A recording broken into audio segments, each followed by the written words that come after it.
உறவுகளே, இங்கே பாருங்கள், பொரி வாங்கிட்டு வந்தோம். அது இந்த ஈரத்துக்கு கொஞ்சம் நமுத்து போச்சு.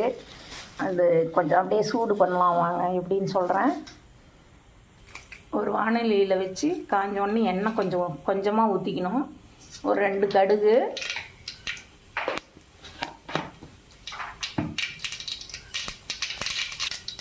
மிளகாய் 1, கருவேப்பிலை, பூண்டு போட்டு அப்படியே வதக்குங்க. நல்லா மொறுன்னு வறுத்துடணும். ஒரு பிஞ்ச் மஞ்சத்தூள், அதை அப்படியே சிம்மில் வச்சுட்டு பொறுமையாக வதக்குங்க. நல்லா வதங்கினோடனே இந்த பொரி போட்டுடலாம்.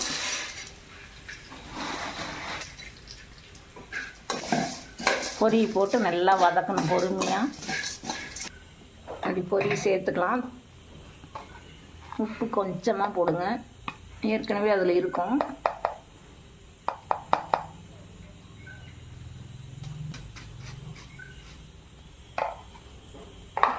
அப்படியே சிம்மில் வச்சு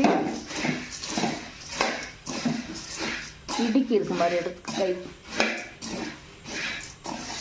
அப்படியே வதக்குங்க. பாருங்கள், அழகாக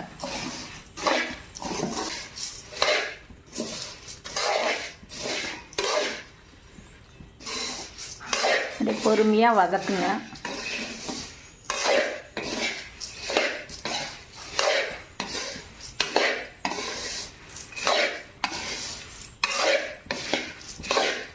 ஏற்கனவே இது கொஞ்சம் வாங்கி நமத்து போச்சு இந்த ஈரத்துக்கு. இது மாதிரி வதக்கி போடுறோம். நல்லா டேஸ்ட்டாகவும் இருக்கும், நல்லாயிருக்கும் சாப்பிட்றதுக்கு. அப்படியே வதக்க பாருங்கள், அப்படியே மொறுன்னு ஆயிடுச்சு. அப்படியே ஒடியுது பாருங்கள்.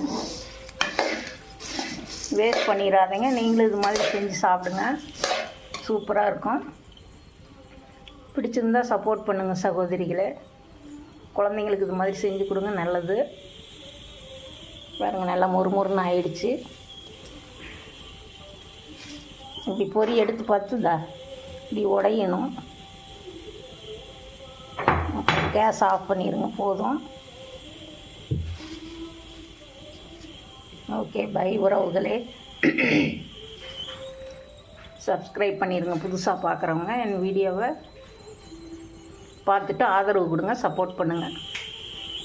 நன்றி. கமெண்ட் பண்ணுங்கள். ஓகே.